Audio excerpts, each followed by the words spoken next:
Title పెట్టాడు. Bible దేవుని గ్రంథమా? ప్రియులారా, దేవుడు ఉన్నాడా? దేవుడు ఉన్నాడని ఏ తెలియచేస్తుంది?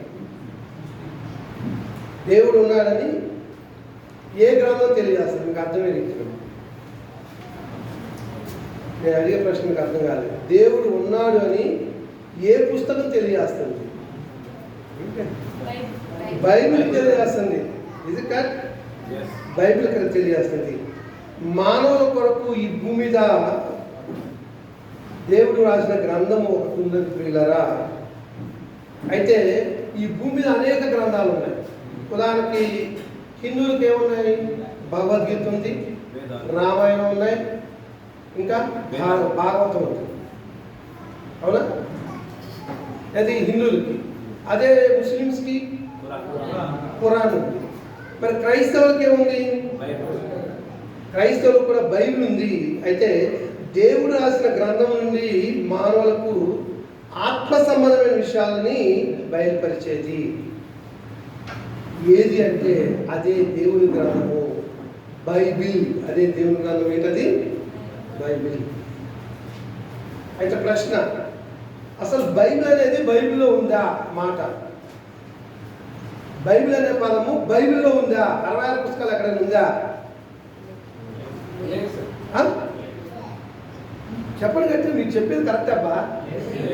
లేదు, బైబిల్ అనే పదం బైబిల్ ఎక్కడా లేదు.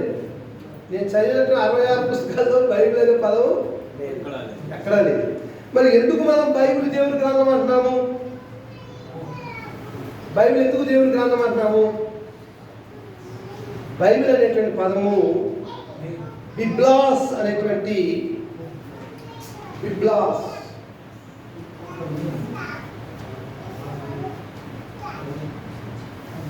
బిబ్లాస్ అనేటువంటి గ్రీక్ పదం నుంచి వచ్చిందండి. బైబిల్ అనేటువంటి బిబ్లాస్ అనేటువంటి గ్రీక్ పదం నుంచి వచ్చింది. అంటే అర్థం ఏంటో తెలుసా? బైబిల్ అనేటువంటి దానికి అర్థము గ్రంథము, ది బుక్. బైబిల్ అంటే అర్థం ఏంటి? ది బుక్, గ్రంథము లేదా గ్రంథ సముదాయము. బైబిల్లో సుమారుగా పాత నిబంధనలో 39 పుస్తకాలు ఉన్నాయి, క్రొత్త నిబంధనలో 27 పుస్తకాలు ఉన్నాయి. మొత్తం కలిపి అంతా 66 పుస్తకాలు. మీకు తెలిసి ఇదంత బేసిక్. అవునా? మీరు మొట్టమొదటిగా బైబిల్ తెరవంగానే మొదటి పేజీలో, బైబిల్ అందరికీ ఉన్నాయమ్మా, తెరవండి. ఆ బైబిల్లో మొట్టమొదటి పేజీ తెరంగానే ఏమంటుంది? ఇందు పాత నిబంధన, కొత్త నిబంధన ఇమిడి ఉన్నాయి అని ఉంటాయి. అవునా? తర్వాత పాత నిబంధన ఆదిమ హెబ్రీ భాషలోను, కొత్త నిబంధన గ్రీకు భాషలోను భాషాంతరం చేయబడింది. ఉందా? ఎస్. పాత నిబంధన ఏమో ఆదిమ హెబ్రీ భాషలోను, క్రొత్త నిబంధన ఏమో గ్రీకు భాషలోను, అలాగే అరామిక్ భాష, అరామిక్ అని పదం వాలేదు, గ్రీకు భాషలో భాషాంతరం చేయబడింది. ఇకపోతే బైబిల్ అంటే అర్థం ఏంటని చెప్పాను? గ్రంథము లేదా గ్రంథ సముదాయము. ఈ బిబ్లాస్ అనేటువంటిది బైబిల్కి గ్రీకులో వాడబడిన పదం. బిబ్లాస్ దీనికి అర్థం ఏంటంటే గ్రంథము లేదా గ్రంథ సముదాయము. రైట్. ప్రశ్న, ఈ ది బుక్ అనేటువంటి బైబిల్కి పరిశుద్ధ గ్రంథం అని ఎందుకు పేరు వచ్చింది? తెలిసిన మాట్లాడవచ్చు. మన బైబిల్ తరగతి ఆడవాళ్ళు మగవాళ్ళు ధారాళంగా మాట్లాడండి. జవాబు తెలిస్తే చేయలేపని చెప్పండి. బైబిల్ ఎందుకని పరిశుద్ధ గ్రంథం అని చెప్తాం? అమ్మాయిని బయటికి పంపించాను. అదే కొంచెం పంపించాలి. బైబిల్ ఎందుకని పరిశుద్ధ గ్రంథం అంటారు? చెప్పయ్యా.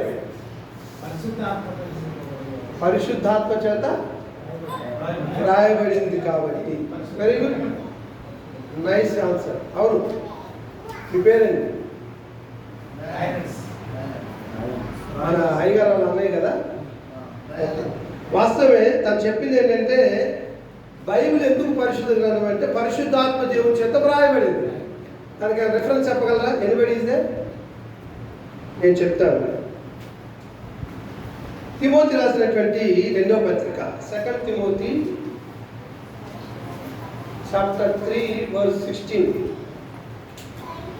ఎవరైనా బైబిల్ ఉన్నట్టు అందరికీ కదా, చదవగలిగే వాళ్ళు నీట్గా చదవండి. నేను ఒక ముక్కలో చెప్తాను. 2వ తిమోతి పత్రిక ఎవరు రాశారు? అది 2 తిమోతి, 1 తిమోతి అని చదువుతారు జనరల్గా. తిమోతి రాసిన మొదటి పత్రిక, తిమోతి రాసిన 2వ పత్రిక చదవాలి. దాన్ని అపోస్తలుడైన పౌలు గారు రాశారు కదా. ఈ 2వ తిమోతి పత్రిక 3వ అధ్యాయం 16వ వచనం ఏముంది? దైవజనుడు 3వ అధ్యాయం 16వ వచనం చదివేది.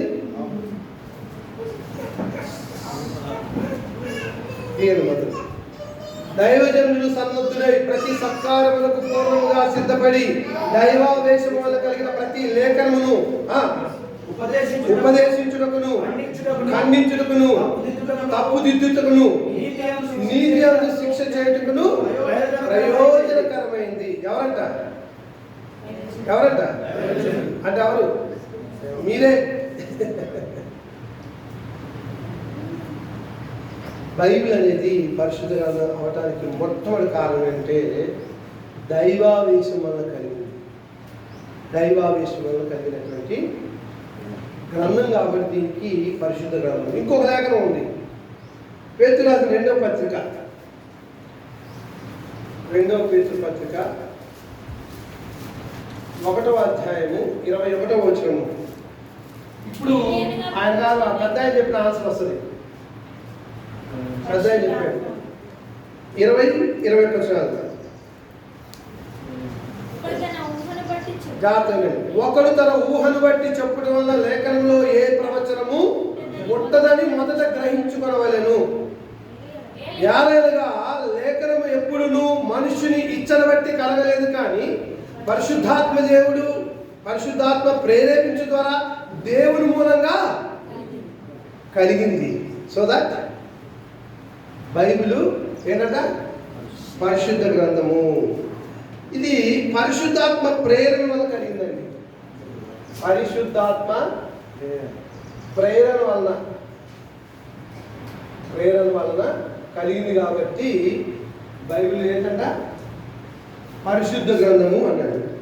తర్వాత తిమోతి రాసిన 2వ పత్రిక 3వ అధ్యాయం 16వ వచనం దైవావేశం వల్ల కలిగింది.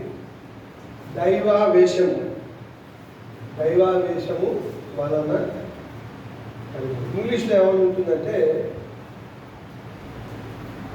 గాడ్ బ్రీత్డ్ అని ఉంది. దైవావేశం వల్ల కలగడానికి ఇంగ్లీష్లో ఏమంటారు? God breathed.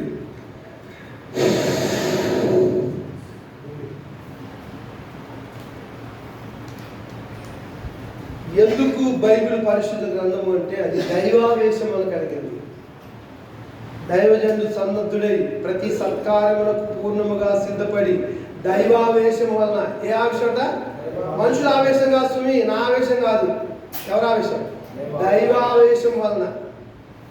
కాబట్టి బైబిల్ పరిశుద్ధ గ్రంథం. రెండోది మన పేతురు 2వ పత్రిక 1వ అధ్యాయం 20-21 వచనాలు.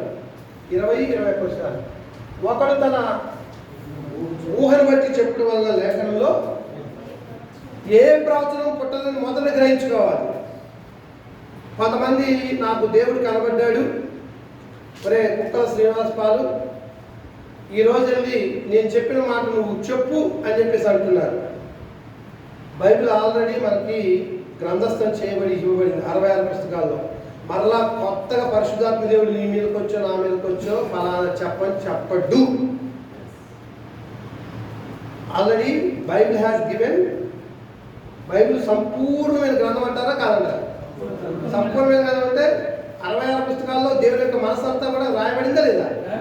మళ్ళీ ప్రత్యేకించి దేవుడు వచ్చేసి నీకు ఫలానా వాక్యం చెప్పు మీ సంగతులు కానీ చెప్పడు.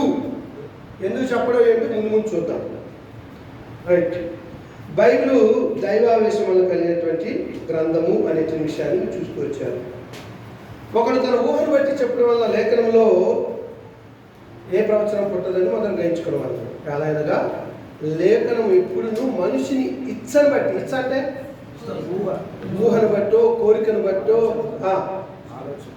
ఆలోచన బట్టి కలగలేదు. ఎలా కలిగింది? పరిశుద్ధాత్మ దేవుడు ప్రేరేపించడం ద్వారా దేవుని మూలంగా పలికారు. అయితే ప్రశ్న, పాత నిబంధనలో ఇదంతా మీకు తెలుసా అంటే మరొకసారి మీకు తెలుసని అనుకుంటున్నాను. ఒకసారి మిమ్మల్ని పునర్చరణ రీక్యాపులేషన్ అంటాడు ఇంగ్లీష్లో. మిమ్మల్ని యుద్ధానికి వెళ్ళినప్పుడు సన్నద్ధం చేస్తారు సరే, అది నేను చేస్తున్న పని. పాత నిబంధనలో 39 పుస్తకాలు, క్రొత్త నిబంధనలో 27 పుస్తకాలు, మొత్తం ఎంత 66 పుస్తకాలు. రైట్. ఇప్పుడు ప్రశ్న ఎవరు చెప్తారు? ఈ పాత నిబంధన క్రొత్త నిబంధనలు ఉన్నటువంటి 66 పుస్తకాలని ఎంతమంది లేఖకులు పరిశుద్ధాత్మ ద్వారా గ్రంథస్థం చేశారు? ప్రశ్న ఎంతండి? మరలా ప్రశ్న, పాత నిబంధన ఎంతమంది రాయించాడు దేవుడు? క్రొత్త నిబంధన ఎంతమంది రాయించారు? చెప్పారు 40 మంది. Very good, I appreciate all of you. నేను అడిగిన ప్రశ్న అర్థమైందా? పాత నిబంధనలో ఉన్నటువంటి 39 పుస్తకాలని ఎంతమంది లేఖకులు రాశారు? అర్థం కాదు. పాత నిబంధనలు 39 పుస్తకాలు ఉన్నాయి కదండి. ఆ 39 పుస్తకాలని ఎంతమంది రాశారు? సార్ నేను చెప్తాను. క్రొత్త నిబంధనలు ఉన్నటువంటి 27 పుస్తకాలు ఎంతమంది రాశారు? మొత్తం 40 అన్నారు కదా. ఏమా వాళ్ళు చెప్పింది కరెక్టే. మొత్తం రాసింది 40 మంది లేఖకులు పరిశుద్ధాత్మ ప్రేరేపిస్తే రాశారు. కానీ నేను స్పెసిఫిక్గా పాత నిబంధన ఎంతమంది రాశారు, క్రొత్త నిబంధన ఎంతమంది రాశారు? పాత నిబంధనని 32 మంది రాశారు. పాత నిబంధనని 32 మంది రాశారు. వీళ్ళు ఏమంటారంటే లేఖకులు అంటారు. లేఖకులు 32 మంది రాశారు. క్రొత్త నిబంధనని 8 మంది రాశారు. ఎంతమంది రాశారండి? 8 మంది రాశారు.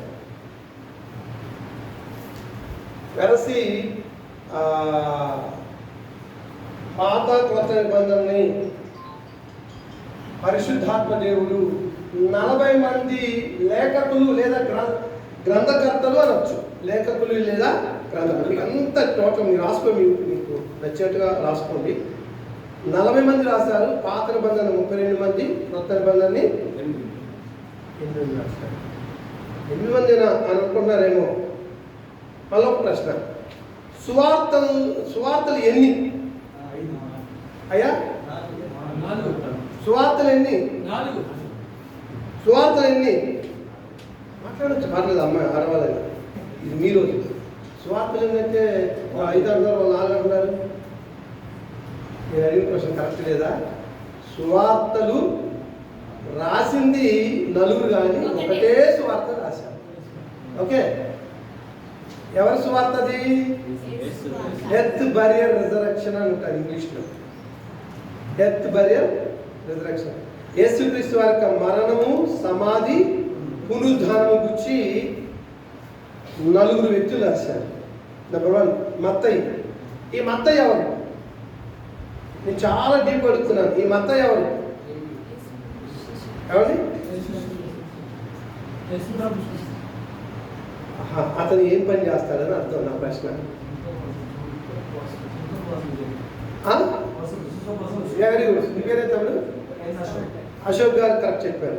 సుంకలు వసూలు, సుంకర అనొచ్చు. ఇంకో ప్రశ్న ఎవరైనా చెప్పచ్చు. మత్తయి సువార్త ఎవరికి రాయబడింది? యూదులకు రాయబడింది. యావత్ ప్రపంచానికి రాయబడింది. మత్తయి రాశారు. ఈ మత్తయి ఎవరు? ఇందాక ఏం చెప్పారు రాబిన్ గారు? యేసుక్రీస్తు శిష్యుడే. తర్వాత నెక్స్ట్ మార్కు ఉన్నాడు.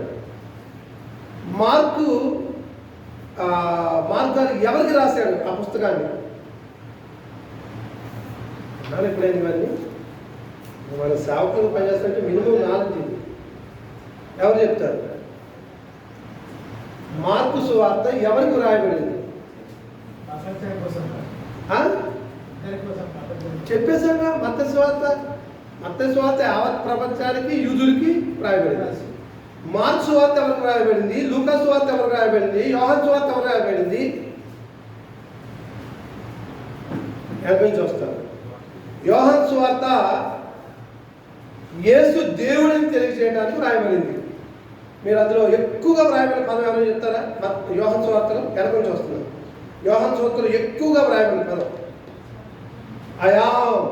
అయాం నేనే నేనే. యేసుక్రీస్తు వారు నేనే మార్గము, నేనే సత్యము, నేనే జీవము. యేసుక్రీస్తు వారు నేనే జీవ పునరుద్ధానము, నేనే జీవమును, నేనే గొర్రెల దొడ్డిని, నేనే చెప్పండి, నేనే ద్రాక్షవల్లిని. ఈ నేనే అనే పదము పాత నిబంధనలో ఎవరికి ఎక్కడ ఎప్పుడు వ్రాయబడిందో చెప్తారా? పాత నిబంధనలో నేనే అనేటువంటి పదం ఎవరికి ఎక్కడ ఎప్పుడు ఏ సందర్భంలో వ్రాయబడింది? మొట్టమొదటిగా తండ్రి అయినటువంటి దేవుడు తన గురించి ఇశ్రాయేలు ప్రజలకు పరిచయం చేసే క్రమంలో మోషేతో చెప్పిన మాట నిర్గమాకాండం 3:15 అయ్యా, ఈ ప్రజలందరినీ తీసుకెళ్ళమన్నావు, బాగానే ఉంది, నువ్వు ఎవరని చెప్పాలి, ఏమని చెప్పాలని మోషే అడుగుతాడా లేదా? అడిగితే అప్పుడు అంటాడు, ఆయన ఇంకా పేరు రివీల్ చేయలేదు, చెప్పలే, నేను ఉన్నవాడను అనువాడను ఉండును వాడను అని చెప్పాడు. అవునా కదా? 3:15 నిర్గమకాండము 3:15 ఇక్కడ ఆయన ఎవరు అంటే తర్వాత మనం తెలుసు యెహోవా అనే పదం వింటాం. అప్పటి వరకు ఆయన పేరు యెహోవాని రివీల్ చేయాలి, అంటే బయలుపాటు చేయలే. మోషే అడుగుతాడు, నేను ఏమని చెప్పాలి ఇశ్రాయేలు ప్రజల దగ్గరికి వెళ్ళి, తేడా వస్తే ఇప్పుడు బొగులుతాయి. అప్పుడు దేవుడు అన్నాడు, నేను ఉన్నవాడను అనువాడను ఉండును వాడను. ఇంగ్లీష్లో చాలా wonderful. I am that I am. Who am? I am that I am.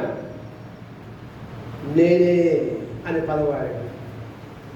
Hebrew భాషలో నేనే అనేటువంటి పదానికి అర్థం ఏంటి అంటే స్వయంభవుడు, తనకు తానుగా ఉన్నవాడు, ఆయనకు ముందు కానీ ఆయనకు వెనక కానీ ఎవరు లేరు అనేటువంటి పదం అర్థం ఇస్తా ఉన్నాడు. ఇదే పదాన్ని యోహాను సువార్తలో చెప్తూ ఉన్నాడు. ఇదే పదాన్ని యోహాను సువార్తలో యేసుక్రీస్తు వారు నేనే సత్యము, నేనే జీవము. చాలా మందికి ఒక ప్రశ్న ఉంది, యేసుక్రీస్తు వారు దేవుని కుమారుడే కానీ దేవుడు కాడని నమ్ముతున్నారు చాలా మంది క్రైస్తవులు, పాస్టర్లు కూడా. అందుకోసం యోహాను గారు ఏం చేశాడు, ఈయన దేవుడు అనటానికి యోహాను గ్రంథాన్ని, యోహాను పుస్తకాన్ని రాయించడం జరిగింది. ఈ యోహాను ఎవరు? మళ్ళీ ఈయనెవరు? శిష్యులు ఒకడేనా? ఎందుకు అర్థమవుతున్నారు రామచంద్ర గారు? అంటే శిష్యుల్లో ఒకడు. ఈయన ఎన్ని పుస్తకాలు రాశాడు? యోహాను సువార్త రాశాడు, యోహాను మొదటి పత్రిక రాశాడు, యోహాను రెండో పత్రిక రాశాడు, యోహాను మూడో పత్రిక రాశాడు, ఇంకా ప్రకటన గ్రంథం రాసింది. 5 పుస్తకాలు రాశాడు, గుర్తుంచుకోండి. యోహాను గారు 5 పుస్తకాలు రాశాడు.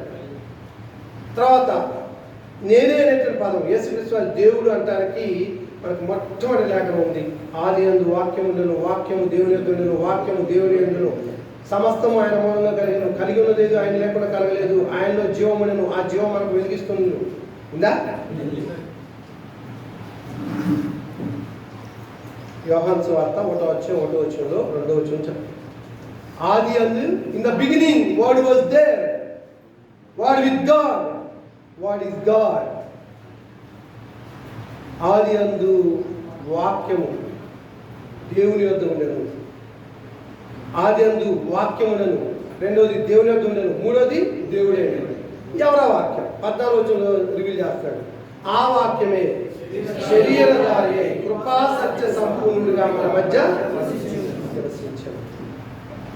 ఎవరైనా యేసుక్రీస్తు వారు దేవుడు అనడానికి బలమైనటువంటి లేఖనం 1:1 అవునా కదా? అందుకనే యోహాను గారు యేసుక్రీస్తు వారు భూమి మీదకి వచ్చాడు కదా, ఆయన పేతుతోటి ఇంకా కొంతమందితో నువ్వు ఎవరో అంటే నేను దేవుని కుమారుని చెప్తున్నారు. దెయ్యాలు కూడా దేవుని కుమారుడు అని చెప్పాయి, అపోస్తులు దేవుని కుమారుడు అని చెప్పారు. కానీ యోహాను ఏం చెప్పాలని ప్రయత్నం చేస్తున్నాడు? యోహాను సువార్త ద్వారా ఆయన దేవుడని చూపిస్తున్నాడు. ఆయన నేనే ఇది పునరుద్ధానమును, నేనే జీవమును పునరుద్ధానమునే ఉన్నాను. చాలా ఉన్నాయి. సరే, యోహాను సువార్త పక్కన పెట్టండి. దాని ముందున్న పుస్తకం లూకా. లూకా ఎవరికి రాయబడింది? మీకు అన్నీ వస్తాయి మ్యాటర్లో. లూకా ఎవరికి రాయబడింది? ఆల్రెడీ ప్రపంచం వచ్చిందండి. ప్రపంచం ఉంది అట్లా మీరు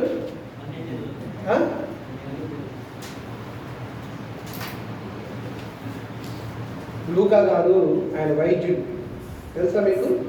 కొలస్తిరాని పత్రిక 4వ అధ్యాయము 12 వస్తుంది. లూకా వైద్యుడు కాబట్టి యేసుక్రీస్తు వారు ఎంతగా శ్రమలు దెబ్బలు తిన్నారు అనేటువంటి దాన్ని ఎక్కువ రాసింది ఎవరంటే లూకానే. ఈ లూకా ఎవరికి రాశాడంటే గ్రీకులకు రాశాడు. అదే కదా లూకా, రైట్? లూకా గ్రీకులను ఉద్దేశించి రాశాడు. గ్రీకులు అంటే ఎవరు తెలుసుగా? Alexander the great. అంటే ఒక దేవుణ్ణి ఎలా హింసిస్తే ఆయన దేహం ఎలా రక్తసిక్తమైంది, ఎలా నలగొట్టబడింది అనేటిదాన్ని ఆ కోణం. ఆయన వైద్యుడు కదా, వైద్యుడికి ఏం తెలుసు? ఏదైనా రోగం వస్తే దానికి మందేయడం తెలుసు. కాబట్టి లూకా గారు గ్రీకులు రాశాడు. ఇప్పుడు మార్క్ ఎవరికి రాశాడు? మార్క్ గారు రోమీలకు రాశాడు. ఇవన్నీ మనం బుక్లో రాసుకోవాలి. సరే, మీకు అన్ని బుక్ అని చెప్పి చెప్తాం. మళ్ళీ ఒకసారి మత్తయి సువార్త ఎవరు రాయబడింది? యూదులకి లేదా యావత్ ప్రపంచానికి రాయబడింది. ఓకేనా?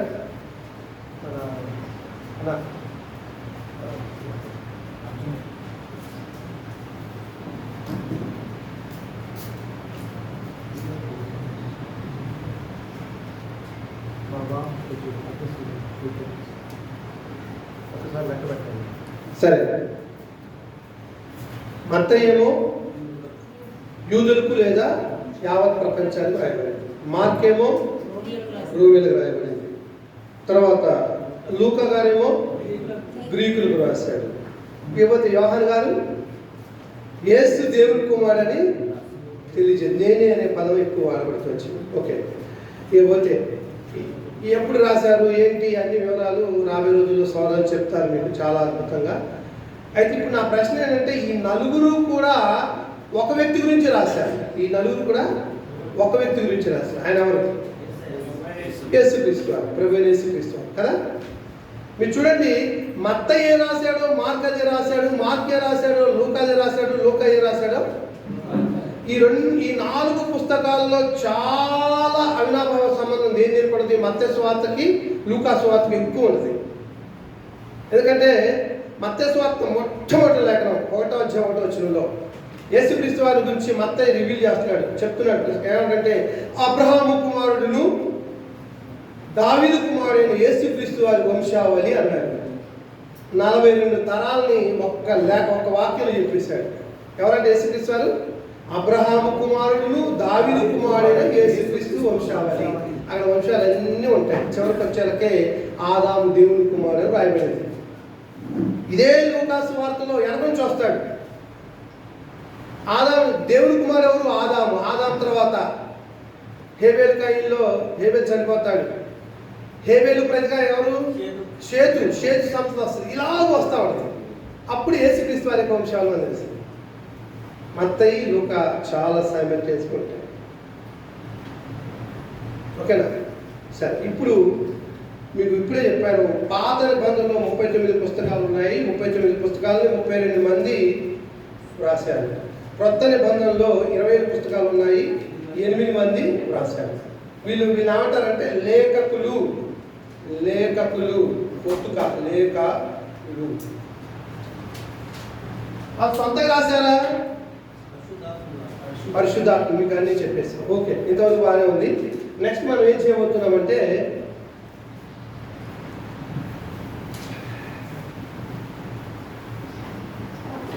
ఇప్పుడు కొత్త నిబంధన 8 మంది రాశారన్నాం కదా.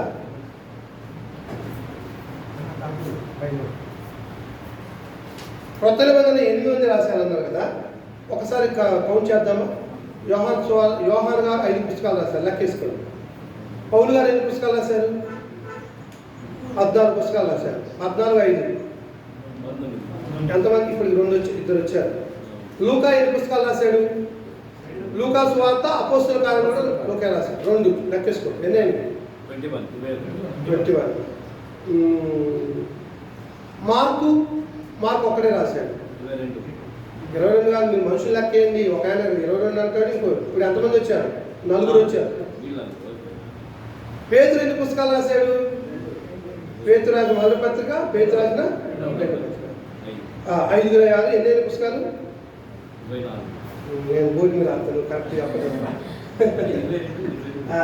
అంటే టైం వేస్ట్ అవుతుందని చెప్తున్నాను కదా. లూకా ఎన్ని? 2 పుస్తకాలు.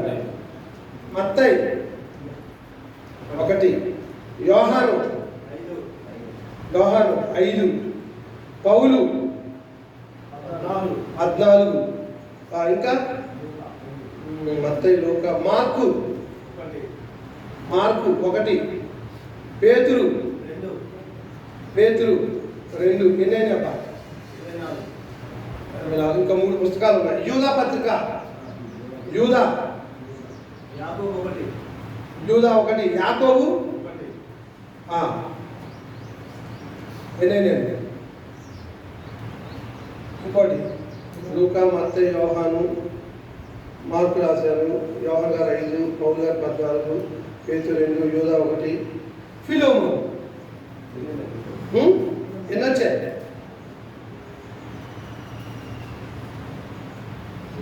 1, 2, 3, 4, 5, 6, 7, 8, 9 వచ్చిందా?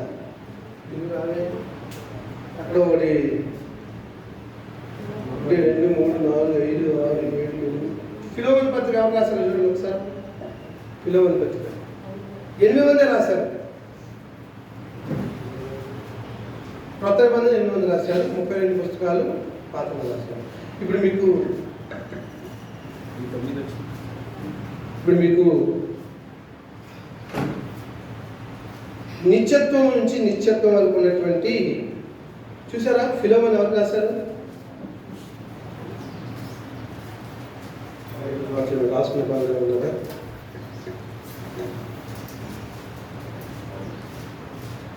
ఫిలోమోను పత్రిక రాసింది కూడా చెప్పాలిగా. నేను ఏం చెప్తానని నేను కొంచెం పిచ్చేస్తాను మధ్యలో. అసలుకే పంతులు నేను. మీకు పౌలు గారు రాసిన పత్రికలు ఏంటంటే రోమి రాసిన పత్రిక, మొదటి కొరింథీ, 2 కొరింథీ, అంటే కొరింథీ రాసిన మొదటి పత్రిక, కొరింథీ 2వ పత్రిక, గలతీ రాసిన పత్రిక, ఎఫెసీయుల రాసిన పత్రిక, ఫిలిప్పీ రాసిన పత్రిక, కొలస్సీయుల రాసిన పత్రిక, మొదటి తెస్సలోనికీయుల మొదటి పత్రిక, తెస్సలోనికీయుల 2వ పత్రిక, మొదటి తిమోతి, 2వ తిమోతి, తీతు, ఫిలోమోను ఇవన్నీ పౌలు గారు అండి బాబు.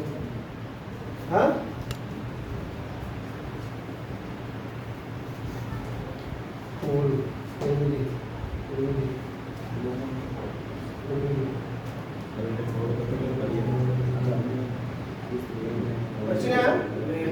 ఎంతమంది వచ్చారు? 27. ఎంతమంది లేఖకులు?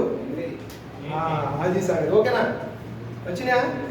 రైట్. ఇప్పుడు నేను మీకు ఏం చేయలేకపోతున్నానంటే త్వరగా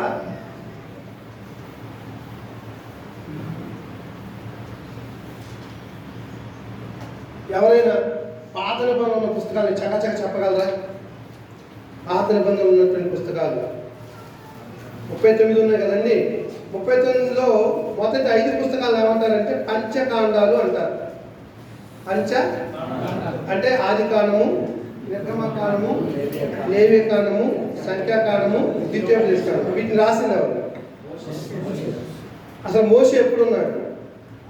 ఎలా రాశాడు మోషే? అయితే ఇక్కడ ఒక విషయం చెప్పాలి మీకు. తిమోతి రాసినటువంటి 2వ పత్రిక 2వ అధ్యాయం 15 వచనాన్ని తెలియచేయాలి. దేవుని యొక్క యోగ్యుని గాను, సిగ్గుపడనక్కర్లేని పనివాని గాను, సత్యవాక్యమును సరిగా విభజించువాని గాను నిన్ను నీవే ఎవరు కనపరుచుకోవాలన్నాడు? దేవుని కనపరుచుకోవాలి. ఇలాగ మీకు తెలుసు కదా దైవజనులకి యోగ్యత అంటే ఫస్ట్ ఆఫ్ ఆల్ దేవుని యొక్క యోగ్యుని గాను అన్నాడు. 2వ అధ్యాయం 15 వచ్చాము. 2వ అధ్యాయము 15 వచ్చాము. ఏంటది? మొదటి తిమోతి, 2వ తిమోతి? 2వ తిమోతి అండి. దేవుని యొక్క యోగ్యుని గాను, సిగ్గుపడనక్కర్లేని పనివాని గాను, సత్యవాక్యమును సరిగా విభజించి సరిగా ఉపదేశించవానిగా నిన్ను నువ్వే దేవునికి కనపరుచుకోవాలని. యోగ్యత అంటే ఏంటి? యోగ్యత గురించి చెప్తే 1000 రూపాయలు ఇస్తా. నాకు కరెక్ట్గా లేఖనానికి వచ్చేయాలి. సరదాగా అప్పుడప్పుడు అంట నిలగనేస్తా వచ్చలే లేదు. మీరు అర్థం చెప్తున్నారు. బైబిల్లో ఉన్న ప్రభువు మెచ్చుకున్నవాడే యోగ్యుడు. ఎక్కడుందా రెఫరెన్స్? కొరింథీయుల మొదటి పత్రిక 11వ అధ్యాయం 10వ అధ్యాయం చివరిలో ఉంటుంది చూడండి. ప్రభువు మెచ్చుకున్నవాడే యోగ్యుడు, అర్హత కాదు. అది మీరు నానార్థాలు చెప్తారు, సినానమ్స్. నేను అడిగింది యోగ్యత అంటే ఏంటి? ప్రభువు మెచ్చుకున్నవాడే యోగ్యుడు అంటే వాడే దైవజనుడు. దేవుడు మెచ్చుకునే రీతిగా మనం పనిచేయాలి. దైవజనుడు ఇలా ఉండాలి.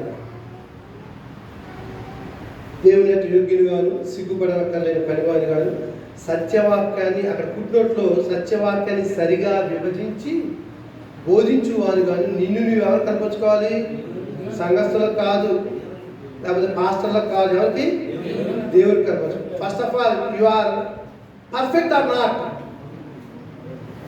ఎందుకో తెలుసా? యాకోబు పత్రిక 3వ అధ్యాయం 1-2 ఒక మాట అంటాడు, మీలో అనేకులు బోధకులు కాకుండా ఉండడానికి జాగ్రత్త పడ్డి. ఉందామాట 3వ అధ్యాయం. ఎందుకు? తీర్పు ఎక్కడికి వెళ్తుందట? దేవుని ఇంటి నుంచి, దైవజన్ నుంచి వెళ్తుంది. మీరు అనేకులు బోధకులు కాకుండా ఉండటానికి జాగ్రత్త పడండి. తీర్పు మన ఇంటి నుంచి వెళ్తుంది, జాగ్రత్త. అక్కడ అంటాడు తీర్పు అంటాడు, కఠిన తీర్పు అంటాడు, మరి కఠినమైన తీర్పు అని అంటాడు. ఎవరికి? నేను ఉన్నాను, ఒక 100 మంది సంఘస్థుల్ని ప్రభువుకి మార్గంలో నడిపించాను. ఒకవేళ నేను చేసే వర్గం తప్పైతే ఆ 100 మంది చేసే పాపానికి ఎవరు బాధ్యులు? నడిపించేది నేను. వాళ్ళు పొందవలసిన శిక్షణకు కూడా.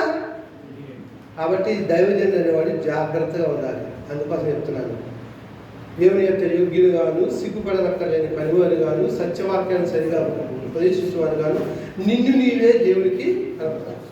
ఇది ఇంగ్లీష్లో ఏమంటుందంటే రైట్లీ డివైడింగ్ వర్డ్ ఆఫ్. ఖచ్చితంగా విభజించాలి. కొంతమంది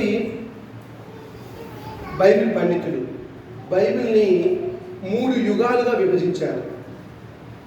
మొట్టమొదటి యుగము పితరుల యుగము అని అంటాడు. మొట్టమొదటి యుగం ఏంటి? పితరుల యుగము. పితరుల యుగము, పితరుల యుగము. రెండవది ధర్మశాస్త్ర యుగము. ధర్మశాస్త్ర చాలా లింక్ ఉందని నేను చెప్పేదానికి. ధర్మశాస్త్ర యుగము. మూడవది క్రైస్తవ యుగం లేదా క్రీస్తు యుగము. ఎందుకంటే ఆ 2:15 బట్టి, ఈ 2 తిమోతి 2:15 బట్టి దేవుని యొక్క యోగ్యుని గాను, సిగ్గుపడనక్కర్లేని పనివాడు గాను, సత్యవాక్యాన్ని సరిగా ఉపదేశించేవాడు గాను, నిన్ను నీవే దేవుని కనపరుచుకోమన్నాడు. బైబిల్ పండితులు చెప్పిన మాట. ఎందుకు ఈ విషయం చెప్తానంటే పితరుల యుగం అన్నారు. ఎవరు పితరులు? చాలా సందర్భాల్లో మోషే చెప్తాడు, నేను అబ్రహాము దేవుడను, ఇస్సాకు దేవుడను, యాకోబు దేవుడను. వీళ్ళు పితరులుగా ఎంచబడ్డారు. ఆదికాండం 1వ అధ్యాయం నుంచి నిర్గమకాండం 19వ అధ్యాయము. ఆదికాండము 1వ అధ్యాయం లగాయత్తు, నిర్గమకాండము ఎన్నో అధ్యాయం అండి? 19వ అధ్యాయం. ఎన్ని అధ్యాయాలు ఉన్నాయి ఇక్కడ? ఆదికాండంలో 50 అధ్యాయాలు, నిర్గమకాండంలో 19. ఎన్ని అధ్యాయాలు మొత్తం? 50, 19 అండి. కుడికలు కూడా 69 ఉన్నాయి. ఈ 69 పుస్తకాలు, అధ్యాయాలు ఉన్నాయి కదా, ఈ 69 అధ్యాయాల్లో 2500 సంవత్సరాల చరిత్ర దాగి ఉంది. ఎన్ని సంవత్సరాలు? 2500 క్రీస్తు పూర్వం అంటారు దీన్ని. ఆ తర్వాత నిర్గమకాండం 20వ అధ్యాయం నుంచి, నిర్గమకాండం 20వ అధ్యాయం లగాయత్తు, అపోస్తుల కాలము 1వ అధ్యాయం వరకు మోషే యుగము లేదా ధర్మశాస్త్ర యుగము అంటారు. మోషే యుగము లేదా ధర్మశాస్త్ర యుగము. దీనికి పట్టిన కాలం ఎంతంటే 1500 సంవత్సరాలు. 1500 సంవత్సరాలు. మీకు తెలుసా క్రీస్తుపురం ఎన్ని వేల సంవత్సరాలు? క్రీస్తుపురం అసలు భూమి సృష్టించబడి బైబిల్ ప్రకారంగా ఎన్ని సంవత్సరాలు అయింది? 600 కాదండి బాబాయ్, 6026 సంవత్సరాలు అవుతుంది. క్రీస్తు పూర్వం 4000 సంవత్సరాలు, క్రీస్తు శకం అంటే యేసుక్రీస్తు వారు పుట్టిన కాంచి సుమారుగా ఇప్పుడు ఉన్నాం కదా 2000 26 అంటే మీకు ఏం చెప్తున్నానంటే పితరుల యుగం అనేది క్రీస్తు పూర్వము 2500 సంవత్సరాలు. ధర్మశాస్త్ర యుగము లేదా ఇంకో పేరు ఏమని చెప్పారు, మోషే యుగము, అది 1500 సంవత్సరాలు పెట్టిన. క్రైస్తవ యుగము దీన్ని క్రీస్తు శకం అంటారు. 2026 సంవత్సరం ఇప్పుడు స్టిల్ యాజ్ ఆన్ టుడే ఈ రోజు వరకు ఇంకెంతకాలం ఉంటుందో నేను చెప్పగలను. అయితే ప్రశ్న, పాత నిబంధనలో ఉన్నటువంటి 39 పుస్తకాలను లేఖకులు 32 మంది రాశారు కదా, వీళ్ళకి పట్టిన కాలం ఎంత? ప్రశ్న. ఎనిబడి ఇంకా పాత నిబంధన కాలంలో ఉన్నటువంటి 39 పుస్తకాలను పరిశుద్ధాత్మ చేత 32 మంది లేఖకులు రాశారని ఇప్పుడే నేర్చుకున్నాము. దీనికి పట్టిన కాలం ఎంత? ఆయన గారు కొంచెం దగ్గరికి వచ్చాడు. మీ పేరేంటి అయ్యా? 400 సంవత్సరాలు ఎవరు? అది చీకటి కాలం అంటారు, బ్లాక్ పీరియడ్. అది కాదు. 1600 కూడా కాదు. 16,000. అయితే త్రేతాయుగము, ద్వాపర యుగము, కలియుగం ఈ కరెక్టే అంటారు. సరే నేను చెప్తాను. పాత నిబంధనలో ఉన్నటువంటి 39 పుస్తకాలు వ్రాయడానికి పట్టిన కాలము 1500 సంవత్సరాలు. ఎన్ని వందలు? కొత్త నిబంధనలు ఉన్నటువంటి 27 పుస్తకాలు రాయడానికి పట్టిన కాలము 100. మొదటి శతాబ్దంలో క్లోజ్ అయిపోయింది. వెరసి ఆయన గారు చెప్పిన ఆన్సర్ 16. మొత్తం బైబిల్ రాయడానికి పట్టిన కాలము. అయితే మీకు ఎవరికి ప్రశ్న రావట్లేదా? ఏమంటే కొత్త నిబంధన 100 సంవత్సరాల కాలంలో రాస్తే పాత నిబంధన ఎందుకని 1500 సంవత్సరాలు పట్టింది ప్రశ్న రావట్లేదు మీకు? వస్తే జవాబు చెప్తాం. నేనే జవాబు ప్రశ్న ఇసుకోవాల్సి వస్తుంది, నేనే జవాబు చెప్పుకోవాల్సి వస్తుంది. సరే చెప్పేసాను. ఇది ధర్మశాస్త్ర యుగము లేదా క్రైస్తవ యుగం. ఇప్పుడు క్రైస్తవ యుగం ఎప్పుడు ప్రారంభించబడిందంటే అపోస్తుల కార్యములు 2వ అధ్యాయం నుండి అయ్యా ఎక్కడి వరకు? ప్రకటన గ్రంథము లాస్ట్ అధ్యాయం అంతా 22వ అధ్యాయం వరకు.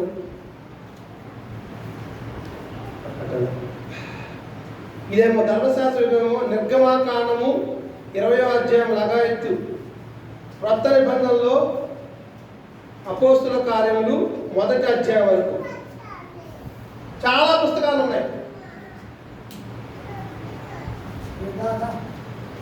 అయితే 1500 సంవత్సరాలు చెప్పా కదా, ఎలా 1500 సంవత్సరాలని ఒక్కరు అడగట్లేదు. నాకు చెప్పాలని మీరు అడగలేదు. నేర్చుకున్నాం. వాస్తవంగా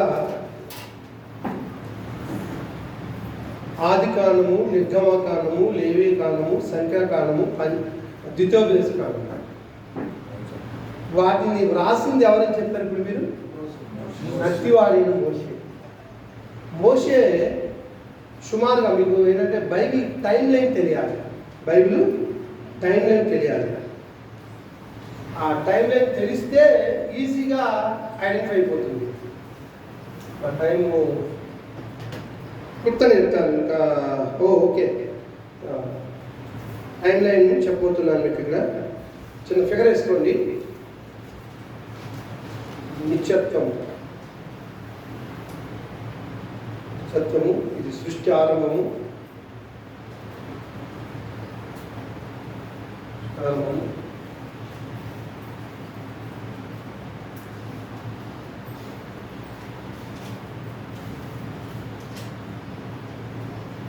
ఇంకా మీకు నెక్స్ట్ క్లాస్లో బాగా వివరంగా చెప్తాను. కొంచెం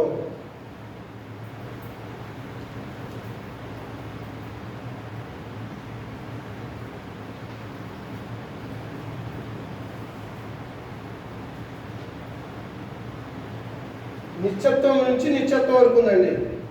నిత్యత్వం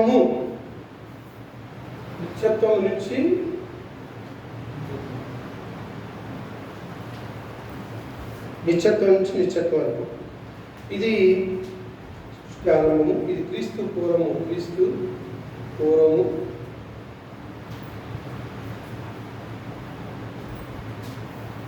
ఒక పాయింట్ మీకు చెప్పబోతున్న అద్భుతమైన పాయింట్ ఇక్కడ.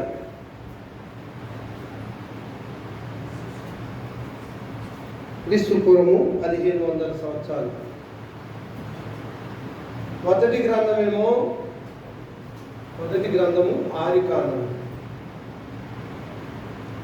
మొదటి రచయిత ఏమో అబ్రివేషన్ రాస్తున్నారు. మోరా అంటే మొదటి రచయిత, మోగ్రా అంటే మొదటి గ్రంథం, మోషే. ఇది పట్టిన కాలము 1600 సంవత్సరాలు. 40 మంది గ్రంథకర్తలు, 40 గ్రంథకర్తలు, 32 + 80, 66 పుస్తకాలు. 66 పుస్తకాలు అంటే ఇందులో 39 + 27. తర్వాత ఇది 100 క్రీస్తు శకం 100, క్రీస్తు శకం 100. చివరి పుస్తకం, చివరికి ప్రకటన గ్రంథం. రచయిత, చివరి రచయిత యోహాను గారు పద్మద్వీపంలో నుండి రాశాడు. సృష్టి ఆరంభం,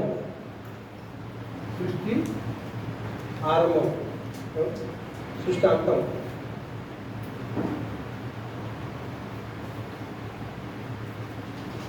మూడు భాషల్లో రాయబడింది. 3 భాషలు. ఏంటది? Hebrew, Greek, Aramaic. 3 ఖండాల్లో, 3 ఖండములు, ఆఫ్రికా, ఆసియా, ఐరోపా. ఒకసారి ఈ టైం లైన్ క్లుప్తంగా రాసింది చూడండి ఒకసారి ప్లీజ్. బైబిల్ గురించిన సత్యము మనం చూస్తున్నాము. క్రీస్తు పూర్వము బైబిల్ రాయటానికి పట్టిన కాలము పాత నిబంధనలు 39 పుస్తకాలకి 1500 సంవత్సరాలు. ఎలా 1500 సంవత్సరాలని అడుగుతున్నా, ఎవ్వరికి అసలు ఆలోచన రావట్లేదు. మోషేనేమో ఆదికాండం మొత్తం అయిపోయిన తర్వాత దిగాడు, అంతేనా? నిర్గమకాండం మొదటి అధ్యాయంలో చూసింది. వాళ్ళ యొక్క కేకలను విన్నటువంటి దేవుడు. ఎవరైనా మోషే యొక్క తల్లిదండ్రుల పేరు చెప్పగలరా? మోషే యొక్క తల్లిదండ్రుల పేరు అమ్రాము, యోకేబేతు. అమ్రాము, యోకేబేతు. ఓకేనా? అమ్రాము, యోకేబేతు. మోషే చాలా సుందరుడు, మీకు అందరికీ తెలుసు ఆ చరిత్ర. ఆ రోజుల్లో ఫారో ఏం చేశాడంటే, ఇజ్రాయెల్ పిల్లలు, యూదుల యొక్క పిల్లలు పుడుతున్నప్పుడు వాళ్ళ సంఖ్య పెరిగిపోతుంది. ఇది చెరకు 70 మంది వచ్చారు ఇజ్రాయెల్. 430 సంవత్సరాలు చూసారికి ఎంత అయిపోయింది తెలుసా సంఖ్య? పురుషుల కాల్బలము 6,03,550 అయిపోయింది. 6 లక్షల, ఎక్కడ ఉంది తెలుసా లేఖనం? సంఖ్యాకాలము మొదటి అధ్యాయము 24 బహుశా. 6,03,550 మంది యుద్ధ వీరులు, పురుషులు. మరి వీళ్ళ భార్యలు ఉంటారుగా, ఒక్క భార్య చేసుకున్నా కానీ వాళ్ళకు 6 లక్షల చిల్లర. యూదులు ఎక్కువ పిల్లలు కడతారు, కనీసం 2 చేసుకున్నా. మరి ముసలా ఉంటారా? ఐగుప్తు దాస్యానికి 70 మంది వస్తే, మోషే అధ్యక్షతన వారు పాలు తేలు ప్రవహించేటువంటి కణాల్లోకి వెళ్ళటానికి ఎంతమంది అయ్యారంటే సుమారుగా 30 లక్షల పైచిలకు జనమైంది. వాళ్ళు యుద్ధ వీరులు, వారు 6,03,550 మంది. ఇంతమందిని ఐగుప్తు చెరలోంచి విడిపించి 10 తెగుల ద్వారా, చివరికి సంహార దూత ద్వారా ఫరో బుద్ధి తెప్పించి వాళ్ళని నడిపిస్తాడు మోషే. ఇదంతా ఏం చెప్తారంటే, మోషే ఆదికాండం మొత్తం 50 అధ్యాయాలు మనకు కనపడుతుంది. 50 అధ్యాయాల్లో కూడా అబాదాము పుట్టింది తెలియదు, నోవాహు పుట్టింది తెలియదు, అబ్రహాము, ఇస్సాకు, యాకోబు, చివరికి 11వ కుమారుడైన యాకోబు పేరు ఇజ్రాయెల్గా మార్చబడిన తర్వాత 11వ కుమారుడు ఎవరు? యోసేపు గురించి కూడా తెలియదు. ఆ కాలంలో కొట్లే. అదంతా అయిపోయిన తర్వాత నిర్గమకాండం 1వ అధ్యాయంలో కనపడతాడు. నేను ఎందుకు ఇంత వివరం చెప్తున్నానంటే, ఈ 1500 సంవత్సరాలప్పుడు క్రీస్తు పూర్వం. అయ్యా ఇది ఇక్కడేమో 0 ఇయర్ అంటారు, ఇది 0 ఇయర్ అంటే క్రీస్తు శకం అని. ఈ బ్యాక్ వస్తుంటే పెరుగుకుండా పోతా ఉంటుంది, తప్పకుండా పోతా ఉంటుంది. 0, 100, 200, 1500. తర్వాత ఇక్కడికి వచ్చాక ఎంత ఉంటుంది ఇక్కడ? క్రీస్తు పూర్వము 4000 సంవత్సరాలు. ఇటు వెళ్తుంటే 0 నుంచి ఇదేమో 100వ సంవత్సరం. ఇక్కడికి వెళ్తుంటే ఇప్పటికి 2000 చిల్లరైంది, అంతే. నేను చెప్పలేను. అయిపోతే ఇక్కడ ఎందుకు క్రీస్తు పూర్వం 1500 సంవత్సరాలు ఎవరు వచ్చారు ఇక్కడ? మోషే వచ్చాడు. అంటే అప్పటికే 2500 సంవత్సరాలు అయిపోయింది టైంలో. అవునా? 4000 నుంచి 1500 తీసేయడం ఎంత? 2500. అది పెద్దల కాలం. పెద్దల కాలంలో మోషే లేడు కాబట్టి ఇక్కడి నుంచి క్రీస్తు పుట్టేదానికి ఎంత ఉంది టైం? మధ్యలో గ్యాప్ 1500. అందుకోసం పాత నిబంధన 1500 సంవత్సరాలు పట్టింది అని చెప్పాను. అర్థమైందా? మోషే పుట్టిన కాంచి పాత నిబంధనలు ఉన్నటువంటి 39 పుస్తకాలు రాయటానికి 1500 సంవత్సరాలు పుట్టింది. ఏది ఇక్కడ నిర్గమకాండం నుంచి మలాకి వరకు. మీరు మళ్ళీ దాంట్లో పెద్ద ప్రవక్తలు, చిన్న ప్రవక్తలు ఏం చెప్పట్లే. పంచకాండాలు, పంచకావ్యాలు ఇవన్నీ చెప్పట్లే. తర్వాత మనం ఆలోచించాలి. 1500 సంవత్సరాలు పట్టింది అంటానికి ఇది రుజువు. తర్వాత ఇది నిత్యత్వం అన్నాడు. 4 సృష్టి ఆరంభము. ఆది అందు దేవుడు భూమి ఆకాశం సృష్టించను. భూమి నిరాకారముగాను శూన్యముగా ఉన్నాను. దేవుని ఆత్మ జలములు. ఇది తెలుసు కదా. సృష్టి ఆరంభం. సృష్టి ఆరంభం చూస్తున్నాం. సృష్టి ఆరంభంలో దేవునికి కుమారుడు ఎవరున్నారు? ఆదాము. ఆదాము తర్వాత ఆదాముకి కయీన్, హేబేలు పుట్టారు. హేబేలు చంపడ్డాడు. హేబేలు ప్రతిగా షేతు వచ్చాడు. షేతు సంతతి. చాలా విషయాలు చెప్తా మీకు. అలా వస్తున్నప్పుడు 1500 సంవత్సరాలు మోషే ఎంటర్ అయ్యాడు. ఆ మోషే రాసినటువంటి మొట్టమొదటి గ్రంథం ఏంటంటే ఆది కాండము. ఇప్పుడు ప్రశ్న, 2500 సంవత్సరాల తర్వాత పుట్టిన మోషే ఆ పంచకాండాలు ఎలా రాయగలిగాడు? జ్యోతి చెప్పాను కదా ఇందాడా, దైవావేశం వలన. లేఖనం ఎప్పుడు మనిషిని ఇచ్చని బట్టి కలగలేదు, కానీ పరిశుద్ధాత్మ దేవుడు ప్రేరేపించు ద్వారా దేవుని మూలంగా మోషేకు దేవుడు చెప్తుంటే 2500 సంవత్సరాల ముందున్న విషయాలన్నీ మోషే రాశాడు. కాబట్టి ఇది ఏ గ్రంథం? ఇది పరిశుద్ధ. ప్రపంచంలో ఇలాంటి గ్రంథం మరొకటి లేదు. ఆమేన్. అర్థమైందా? ఇక ఆ తర్వాత మీకు తెలుసు పెద్ద ప్రవక్తలు ఉన్నారు. ఎవరు? హెచ్కేలు, ఇర్మియా. చిన్న ప్రవక్తలు ఉన్నారు. చిన్న ప్రవక్తలు అంటే ఎత్తులు బట్టి అనుకోమాకున్నాయి. యెషయా గ్రంథంలో 66 పుస్తకాలు ఉన్నాయి, అధ్యాయాలు ఉన్నాయి. యెషయా గ్రంథాన్ని మినీ బైబిల్ అంటారు. యెషయా గ్రంథాన్ని 66 అధ్యాయాలు రాశారు కాబట్టి ఆయన పెద్ద ప్రవక్త. హెచ్కేల్ గ్రంథంలో కూడా అంతే, 50 పైన ఉంటాయి. ఇర్మియాలో కూడా అంతే. వీళ్ళు పెద్ద ప్రవక్తలు ఎందుకంటే ఎక్కువ అధ్యాయాలు రాశారు. మరి మలాకి, యోనా, జకరియా వీళ్ళందరూ కూడా ఏంటి? తక్కువ. 1, 2, 3, 4 అనేది చిన్న ప్రవక్తలు అంటారు. మధ్యలో సామెతల గ్రంథము, కావ్య పుస్తకాలు ఉంటాయి. ఇవన్నీ తర్వాత ఆలోచించాలి, టైం అయిపోతుంది. ఓకేనా? ఇప్పుడు మొదటి గ్రంథం ఏమో ఆది కాండము, మొదటి రచయిత మోషే. ఇకపోతే ఇది 0 ఇయర్. ఇక్కడ ఎంటర్ ది డ్రాగన్ ఎవరైనా వచ్చింది ఇక్కడ? 0 ఇయర్ ఎవరు వచ్చారండి? ఎంటర్ ది డ్రాగన్ తెలియదా మీకు? యేసుక్రీస్తు వారండి బాబు. యేసుక్రీస్తు వారు పుట్టుకుని బట్టే కదా క్రీస్తు పూర్వం క్రీస్తు శకం అని విభజించబడింది. అంటే 0 ఇయర్ చూపిస్తున్నారంటే అక్కడ యేసుక్రీస్తు వారు పుట్టారు. ఇక్కడ స్టార్ట్ అయింది. ఈ యేసుక్రీస్తు వారు పుట్టిన కాంచి 100 సంవత్సరాల లోపు 27 పుస్తకాలు రాయబడ్డాయి. ఎంతమంది లేఖకులు? 8 మంది రాశారు. ఇక్కడ క్రీస్తు శకం 100 రాశారు. 11వ గారిది 100. చివరి పుస్తకం ఏమో ప్రకటన గ్రంథము, చివరి రచయిత ఏమో యోహాను. ఏ యోహాను ఆయన?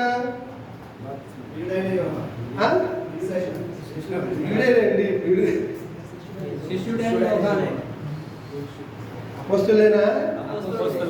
చెప్పండి. ప్రియుడు అందరు. నేను ప్రియుడు కాదా మీకు? అందరూ ప్రియులే కరెక్ట్గా. ఓకే. ఇవ్వదు. ఇక్కడ సృష్టి అర్థమవుతుంది.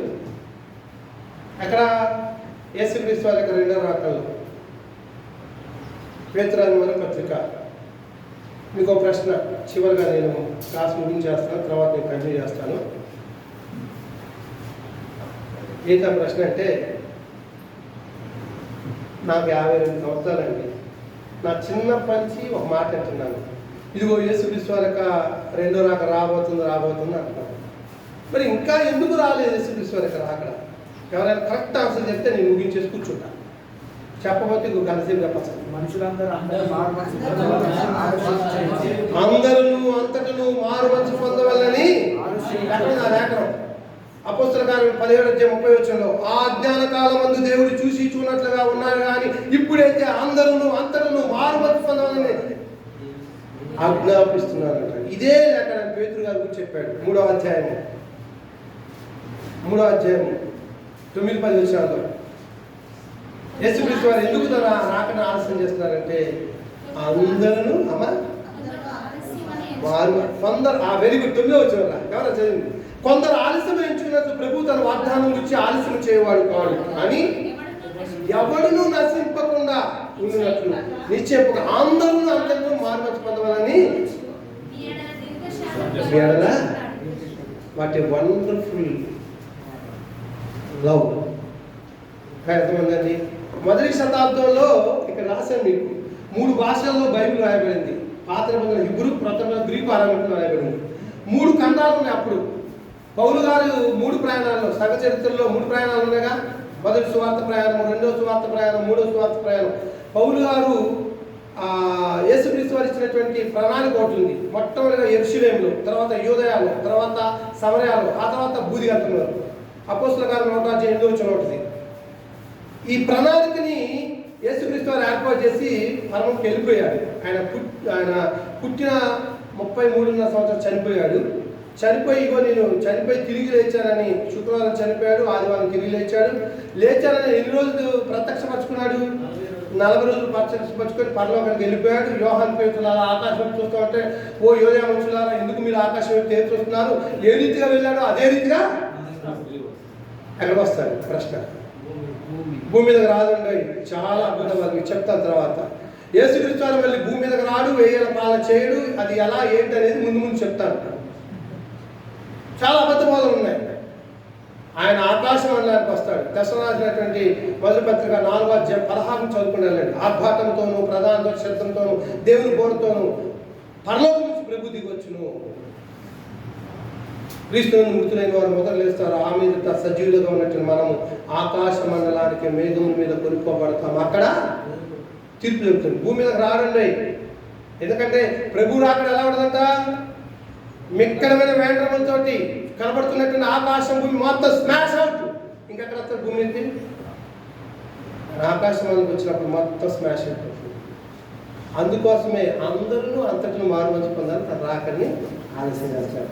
ఇప్పటికి మొదటి శతాబ్దంలో అంటే 100వ సంవత్సరంలోనే 3 ఖండాలు అంటే ఆఫ్రికా, ఆసియా, ఐరోపా ఖండాలు మొత్తం కూడా విస్తరించింది. ప్రపంచం మొత్తం కూడా సువార్త వెళ్ళిపోయింది, రక్షణ పొందారు. కానీ 21వ శతాబ్దంలోకి వచ్చేసరికి మన వాళ్ళు లెక్కలు ఇస్తే మొన్న 5% లేరంట క్రైస్తవులు.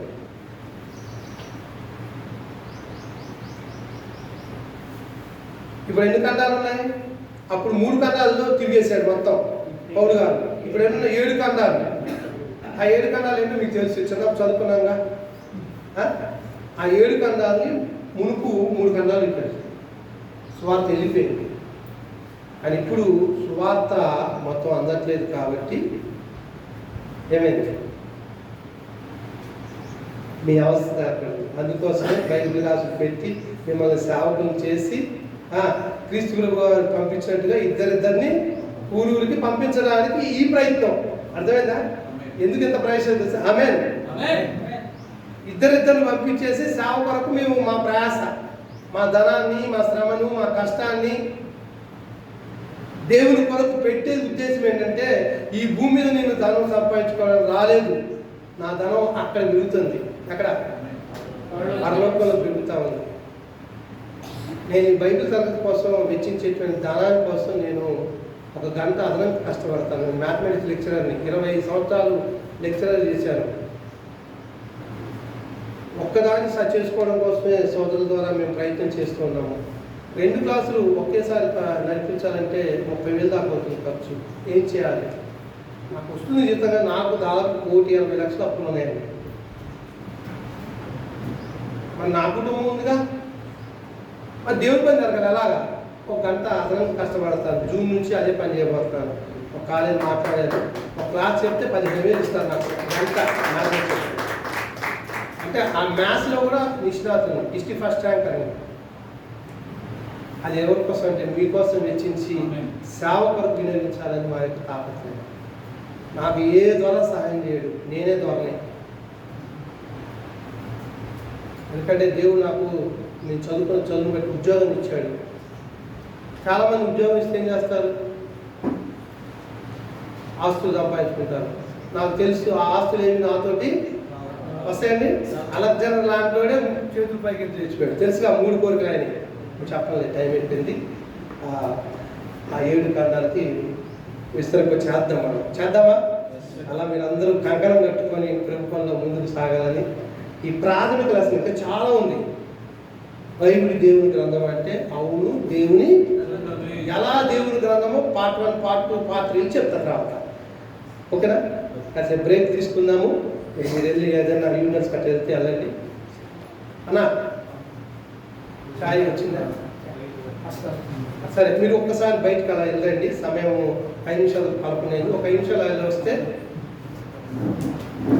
మీరు వచ్చేటప్పుడు చాయ్ వస్తుంది. సార్ చాలా అద్భుతమైన విషయం చెప్తారు. నేను పొరపాటు ఏం చేశానంటే భోజనాలకు డబ్బులు ఇచ్చాను, టీ మర్చిపోయాను. కొంచెం డ్యూటీ పోయి వచ్చాక ఆలస్యమైంది. బాబుని పంపించాను.